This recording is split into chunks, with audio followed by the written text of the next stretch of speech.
Welcome to Show Love. I'm Bronwyn Murphy. Today I'm joined by a brave and inspiring 17-year-old called Jacob Dolly. Hello, Jacob. Hiya.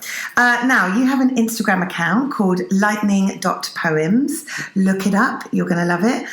Where you describe yourself as a spoken word poetry writer. You're spreading positivity and love, which is perfect for this. Absolutely. It's amazing, amazing. How did you discover that you had this talent inside you? Yeah. Well, I think from quite a young age, I've always listened to music. And I realised very quickly I was never going to be a singer. I was never destined to sing. But I still wrote music. I started writing songs originally, and then it developed more into creative writing, and then it just sort of merged, I think, into poetry. And spoken word's very niche. I think it's not as widely regarded as singing and songs and stuff like that. So, well, you say that, but K Tempest, yeah, absolute genius. Okay. I saw them on stage a while back, and it was one of the most captivating things I've ever seen. Yeah, really, it was perfect. I went to see George Poet a few weeks ago. If you look him up. Oh, he's really good. I've heard of George Poet. Okay, amazing. Yeah. They'll be talking about you like this one day soon. I'm sure they will. Yeah. So you realised that you didn't want to do the singing, and then were you particularly good at English or? I'm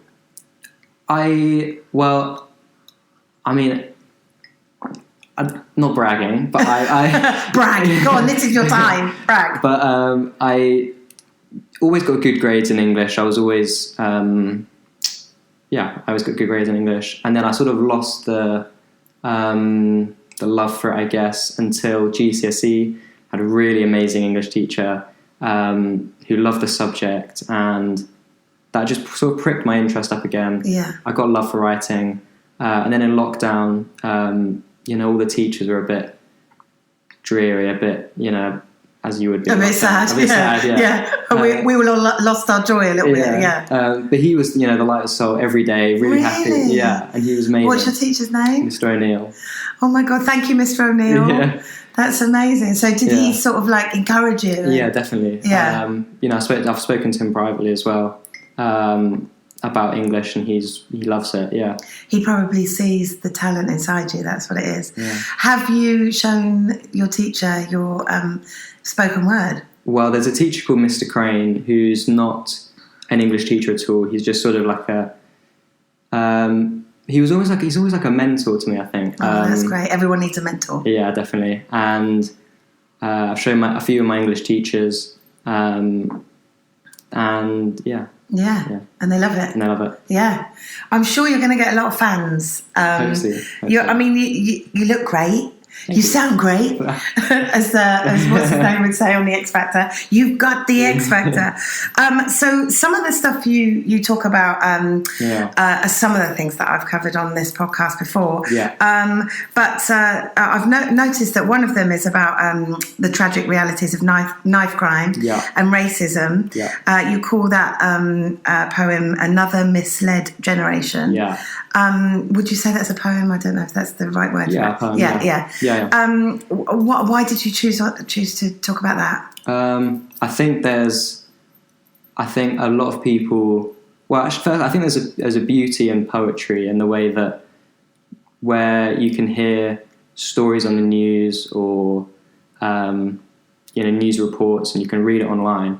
I think having someone to speak about it in a poetic way and in a way that it's rhyming, where it sort of captures your interest and keeps you wanting to read more, where you can also actually hear what the person's saying, and do it in a beautiful way, but out of a subject that's very dark and very real. I think I wanted to bring attention to something that people don't often talk about or don't really like talking about. So it'll make people listen to things that they'd sooner ignore. Yeah, definitely. Yeah. That's good. I mean, obviously this is a massive problem. Yeah. Oh, and it's great that you're talking about that. I wondered, have you had any instance in your life where you'd ever seen knife crime or racism happening that inspired you, or was it just something you'd seen on the news? I think it's just something I've seen on the news. I think I mean, the rappers I listen to, the singers I listen to, obviously more mention the subjects as well. And the people I look up to as well, particularly in London, I think you see a lot of it there. Luckily in Tunbridge Wells, it's not as as we see it as much. It's much of a problem. Yeah. I mean, it does happen though in places like, and it can just it's disgusting and it needs to be tackled. Who's your favourite rapper? Oh, there's a rapper called Dave. Yeah. Who's I know Dave. Yeah. I don't know him personally, but I've seen him before. Yeah. His lyricisms, I get a lot of my inspiration from him. Yeah, well, he's the guy that brings the people up on stage and gets them to sing it, right? Yeah. That one day you'll be bringing them up on stage and get them to say your words, right? Yeah. Doing backing vocals. Exactly. Yeah. And you also use rappers sometimes underneath. You've used, I don't know how you say it. Is it XXXTentacion. Oh, right. Okay, say it again.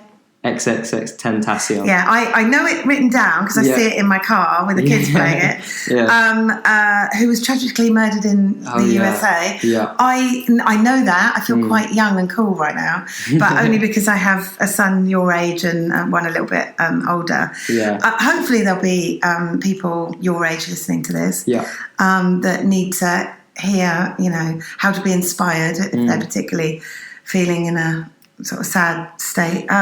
You've got, and with regards to that, you talk about mental health in Life is Pretty Ironic, huh? Yeah. I love that one. That's my favourite that I've seen so far. Thank you. Talking about opening up, and you said you wanted to be vulnerable and tackle the stigma of mental health. Yeah. Tell us a little bit about that one. Yeah. I think being 17 at an age where people are often very enclosed with themselves and feel, especially on social media, the second you say a bit too much or you give away a little too much about yourself, everyone's attacking you, which is where you see so much bullying and so much hate, I think, really.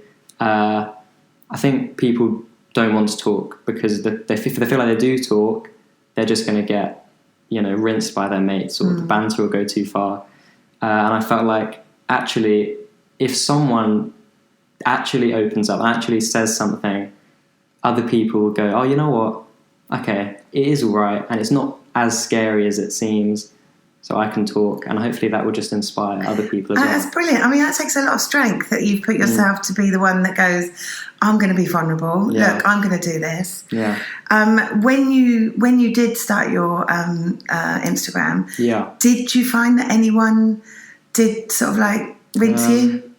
Not yet. I was worried. It was in the back of my mind. I was hesitant when posting my first one. I was like, it can go one of two ways. It can go, I can come into school the next day and people go, oh, mate, that was really good. It was inspiring. I loved it. Or it can go, oh, why did you post that? Yeah. So cringe. But no, it's gone really well so far. It's a bit like when I started this podcast. Yeah. Sometimes you just got to be the doer and do something. Yeah. And I was a bit worried that people would go, well, why would anyone, not that it's about me ever, but why would anyone want to listen to you? Yeah. But actually I found that people were like, oh, God, I listened to that. It was quite good. Or thanks for saying that about that. And I definitely think that that's what people will say to you about your poems. There's not many on there. You need more already. I know, yeah. Get some more on there. Yeah. I do think you'll get lots of followers and you'll forget you even spoke to me one day. You've got in a walking vignette. No. Vignette. I knew I was going to say that. Vignette. Yeah. This is how intelligent Jacob is, everybody. Spoken word, but it's about reflection and peace. Yeah. It was quite calming. I felt like I could meditate to that. Yeah. Which actually might be a niche that you go into. Yeah, because there are people that listen to people talking. Yeah. To fall asleep or to feel relaxed and stuff like that. What inspired that one? That was the exact thing, like meditation and feeling sort of at one with yourself. It was actually, so the poem consisted of 3 poems that I wrote ages ago. So in lockdown I meditated, and that was one of my things that I was like, I think we all tried out little things in lockdown. Yeah, banana bread. Some people did banana bread. I did meditate. It's brilliant, brilliant. And it was one where I can you feel really peaceful. it's a sort of a deep breath in your day. You listen to it and you just, you feel calm. It's so great that you took that on. Where did you learn about meditation? Online. Yeah. Just research. That's the good side of being online, isn't it? You do get to learn a lot. You can look up. I see my kids; they're looking up. They'll go, "Oh, for dinner tonight, we'll do this," and they find it on TikTok, and that's amazing. But like you say, the downside is that there's a lot of comparing yourself to others, and a lot of negativity, and it's quite hard to sort of like get rid of that. Yeah, a lot of people would say just unfollow because you don't need to see that. Anyone who bullies you or says anything negative, you can just like block them. It's not as easy. It's not as easy as that, especially if you're going to school with them the next day. Oh yeah. Yeah. I know that is a problem for people that go to school nowadays. Yeah. So being 17 now, where are you in the whole school? I'm in the last year. Right. Year 13. And how's that? Good, really good. It's scary though. Yeah. It's because it feels like yesterday I was year 7. Yeah. And it's like, wow, we've got a few months until mocks, and then when the mocks are done, it's revision for the actual exams, and then when they're done, there's always something. There's always something there, and then it's the getting into the job or wherever, going to uni, whatever you're gonna decide to do, and then when you turn 18, you become an adult, and then it's you get bills. I think that's the worst bit. You've got responsibilities that you didn't have before. You can go to the pub. But you can go to the pub, so it's got some good things. Are you looking forward to going to the pub? Oh, yeah. Really? Well, I work in a pub. I work in St John's Yard. Okay. Yeah. Oh, that's good. Yeah. Do you have friends that work there? Yeah, my best mate works there. Oh, that's good. Friendship is very important. Definitely. That is one of the things that when school is tough, if you've got a core friendship group, that can just really help. Keep you happy. Yeah, which is what life's all about, right? Definitely. Keeping yourself happy and calm. Being a man, as you are about to turn, you did Men Can't, which is brilliant. Talks about toxic masculinity, how men struggle, how they feel, how you feel. Loving yourself being the message. Yes. Talk to us about that one. Yeah, I think a bit of empowerment. I think again the stigma of not being able to talk.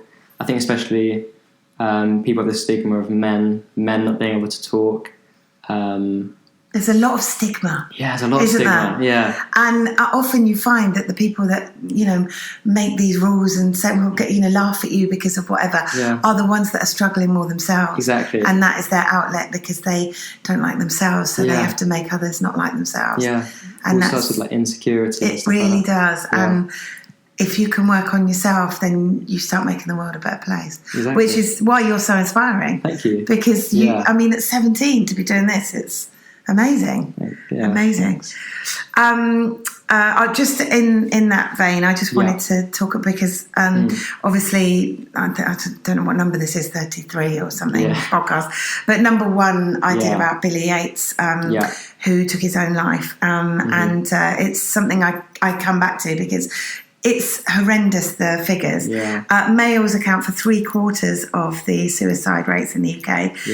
In 2021, it was 4,129 males compared to 1,454 females. Wow. And so that's been reported there's an average of 18 suicides per day, which is scary, isn't it? Something's got to be done about it. Yeah. Something's got to be done about the toxic masculinity that makes men feel like they can't talk. Yeah.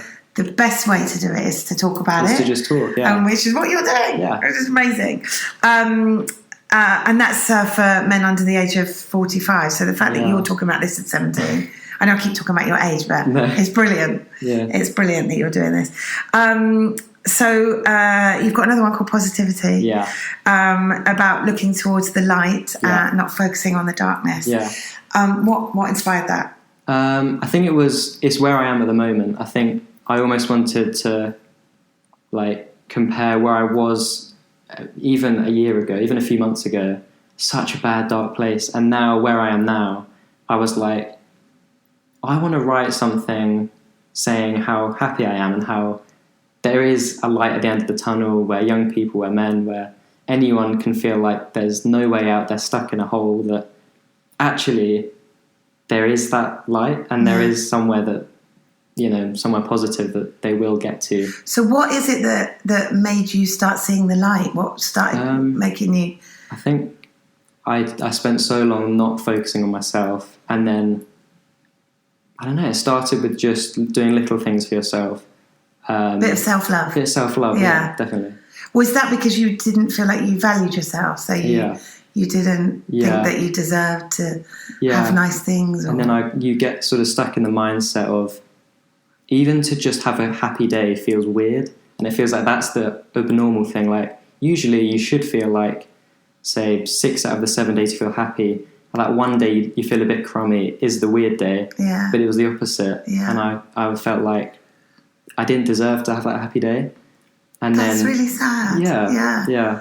What is it that you think started that feeling then? What made you... I think it started in lockdown. I didn't really reach out to anyone in the beginning. Wasn't very sociable, and then just felt really lonely, I think. And I was so focused on myself, but in a bad way. Did you feel isolated? Really isolated, yeah. I mean, lockdown has a lot to answer for. There are going to be so many people that listen to this that will identify with that. Definitely, I mean, I understand what the reason was, that we all had to sort of not see anybody, but that not seeing anybody and loneliness is a massive problem. That's the one thing I think humans need, is just someone to be there for them, and you can be there for them. Absolutely. Yeah. Absolutely. And so was it like a gradual thing, or did you suddenly feel like that? I think it was a gradual thing. It was slowly going into the pits, really. And then eventually, even coming out of it, I still kept the same mindset, and then going into school, and then eventually GCSEs happened, and you sort of got all these things happening. Oh, you're 16 now, you need to get a job. Oh my gosh, all these sort of overwhelming feelings. It sort of trapped me, I think. Yeah. So was it that you felt overwhelmed? Was that part of it? Yeah. So when going back to lockdown, sorry if that brings back horrible memories, but what was the day to day for you? Were you just sat in your room? Yeah, I think.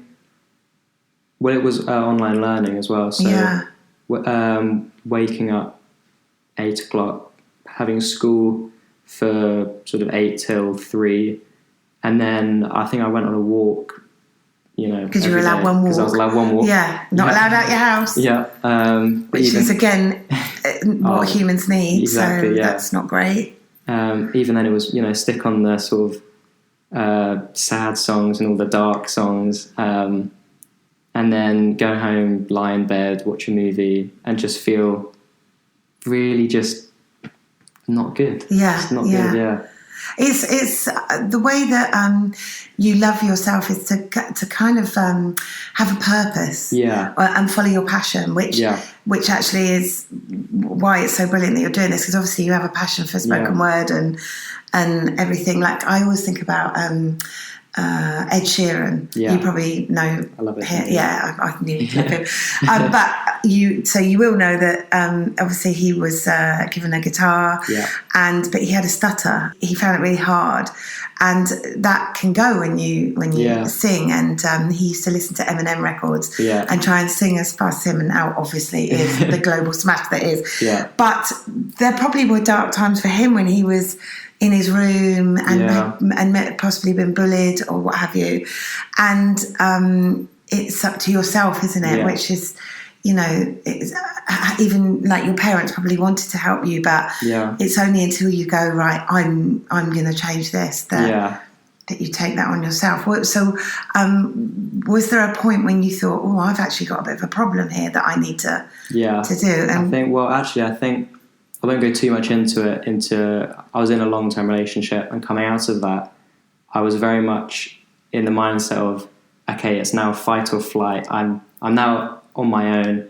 Is it, again, go back into the darkness and feeling sorry for myself, or do I take myself out of that and just do little things to work on myself and sort of find who I am again? having done that, I think was the best. And you chose that one. Yeah, I chose that one. Which is amazing. Yeah. So that's a good tip for anybody that you've got to. It is amazing how you can coast day to day without doing any of those things, and just there's an amazing book, like I feel like I'm really talking at you now, but called Miracle Morning, that about this guy called Hal Elrod wrote, and he just gives you 5 things to do in the morning: bit of reading, a bit of meditation, bit of thinking about the future, you know, that sort of thing, and visualizing, and a bit of exercise and stuff like that. And just even if you did like 1 minute of that a day, it's amazing how you can change just by going, right, come on, I'm going to do this. And it's amazing that you did that, and you've already seen that your life is changing, which is you can brilliant. see the benefits straight away. I mean, my grandma has a quote that I live by every day, which is, everything is doable. She's always said that to me. I love that. Yeah, and it's I think it's just little goals as well, even just waking up and just, instead of going on your phone, just go downstairs. Which is very easy to go straight on your phone and go, I can't be bothered to get out of bed. And then you've kind of, you're there, you can be there an hour and a half later going, I'm still scrolling on TikTok or whatever. And it's so easy to just suck up your day like that. And then you feel rotten. Yeah, and then it's midday and you go, oh, well, no one will be around. I'll just have a me day. And then 4 or 5 times a week, and then it becomes this thing. And a month down the line, you're like, I haven't seen anyone for days. And this, the only way you can make that change is to just switch that in your mind, isn't it? Going back to the meditation, how is that for you? Because it took me like 6 months until I actually realised that it was a different thing than because at the beginning you're like, well, nothing's happening. And you sort of talk to yourself, don't you? And you're always waiting for something to some light to come at you, enlightenment or something. What is it like for you now? Can you slip into it quite quickly, or? I think it's less of the sort of almost like stuff you see in movies where you're sort of lying there with candles around you, and it's not really like my form of meditation. I think you can sort of have your own little routines. I think it's different for everyone. It's just like feeling very connected with myself, whether that's just having a few deep breaths even, or lying down and just feeling what your body, I guess, which you never do. You're just like running around all the time, or just lying there watching Netflix or whatever. You don't really concentrate on that, and it is quite fascinating. It does. You don't realise you're tensing it until you think about it, and then it's like you just let go. Let go, exactly. And just the breathing and how it can calm your mind is amazing. No, it is brilliant. Did you do it with an app, or because I did it with? I think there was a YouTube video I found that just had like a guide. So I just followed that guide. I did it with Headspace, which is another good and there's one called Calm, and I know they look like they charge, but you can do bits without paying, just in case you haven't got the money, because nobody's got any money at the moment. Exactly. So going back to your spoken word, I know you've probably got loads that you haven't said yet or anything, and we all look forward to seeing those on lightning.poems. What's your favourite? My favourite is Positivity. Right. Yeah, that was the first spoken word I wrote, having found myself again, I think, and starting this sort of positive journey. That was the first one I wrote, and I think it's. And did you have this feeling inside that made you feel quite chuffed? Well, all of my spoken words I've written prior to that were all negative and all follow the same lines as the Life is Pretty Ironic one. It was all, here I am and I'm really dark and I'm really depressed and it's never going to get better. And they were good, but the message was very dark. And that was the first one I wrote. And when I wrote it, I went, that was a happy one. Yeah. That really shows how I'm feeling now, and that it's okay. Yeah. Yeah. It's amazing because that is the message, isn't it? It's okay. It's going to be okay. Yeah. That's brilliant. It's so lovely to see. You've got such a lovely smile, which unfortunately you guys can't see, but I'll take a photo and you'll see it later. Would you mind reading one? Absolutely. Get my phone out. I feel like this is, exclusive. I have an exclusive. I'll read Positivity. Yes. That's my favourite one. Go. I was in one of those moods the other day where I needed a lift. You know the days where it feels like you're carrying the weight of 100 to simply exist. And so I came across a quote that read, "Keep your face towards the sunshine and the shadows will fall behind you." It's not a particularly long message, but its punchline, I suppose, is what hit me. It's the thing of, look towards the light and your mind will be exposed to the brightness, and kindness will surround you more than the spite, but it's the way it's written, I suppose. The sunshine, the shadows. It can be applied to everyone. See, it's easy to focus on yourself too much and forget to understand those who need your sunshine. Giving them hope will help them grow as much as yourself, It's a long road, trust me, I know. I've been there where life's hugged me and then chucked me, loved me and then crushed me. But it's the willpower that nudged me further and helped me nurture my own mind. See, I think COVID gave everyone a little too much time to lose our self-confidence, our kindness, our sunshine. We kept to our shadows and didn't step into the light. The beauty of being alive is simply that, waking up. So open your eyes, weigh up whether you're living or existing, whether you're breathing life or just oxygen. There is a difference, I promise. Be honest to yourself because living once is very, very real. So be that, be real and see both sides of the photo. Keep your face towards the sunshine and not the shadows.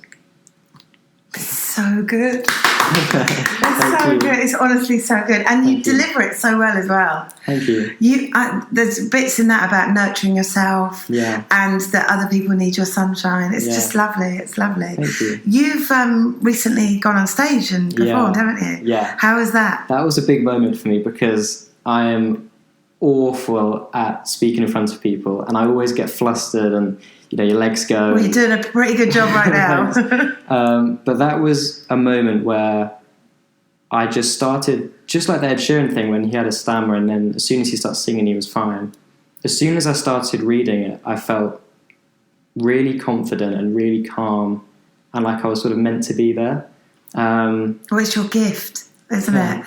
It's your gift to the world, your bit of sunshine. Yeah. I mean, you better get used to it because you will be doing this in front of Wembley at one point.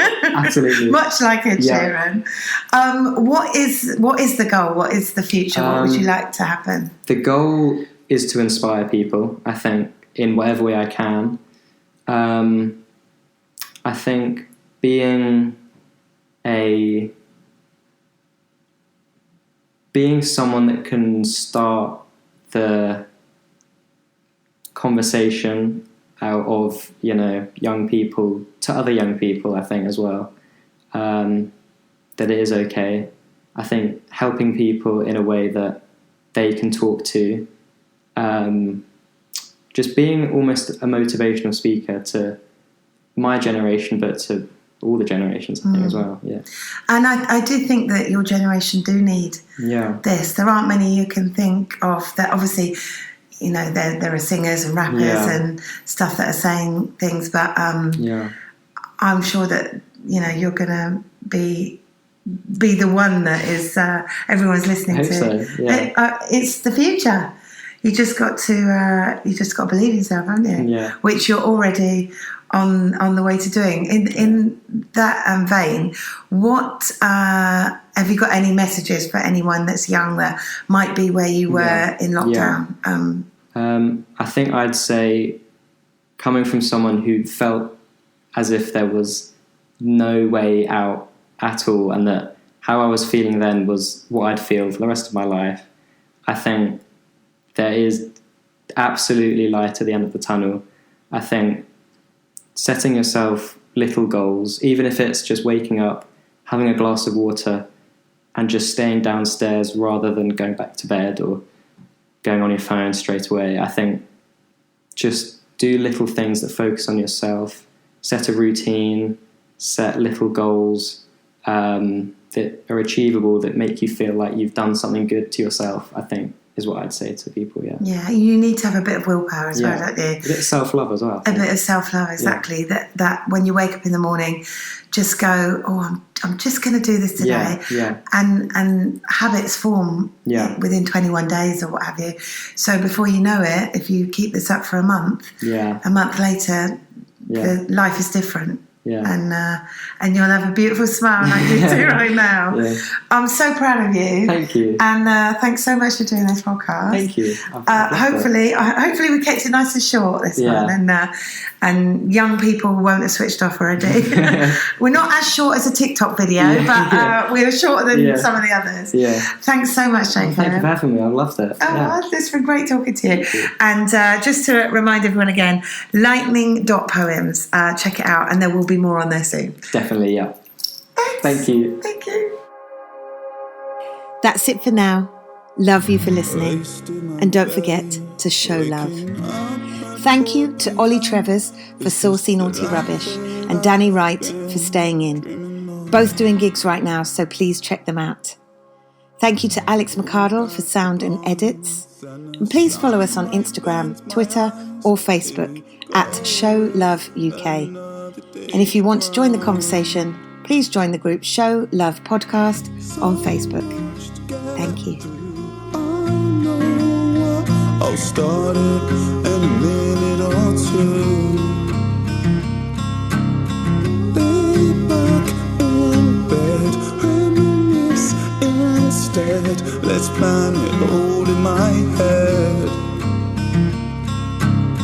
Procrastination, self-stimulation, instant gratification. I'm self-medicating, therapists recommending more meditating, wasted education. I need more admiration, and I don't wanna bother with today. I pretty much missed it anyway. Might as well stay, and I don't wanna bother with today. I pretty much missed it anyway. Might as well stay,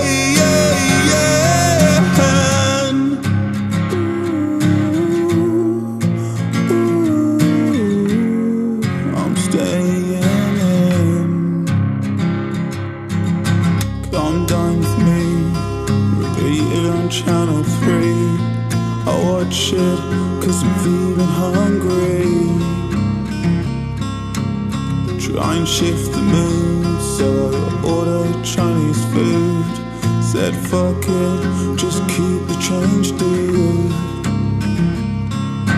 Finance situation, spent on dedication. Dreams of Wembley Stadium and my name carved in the pavement. And I don't wanna bother with today.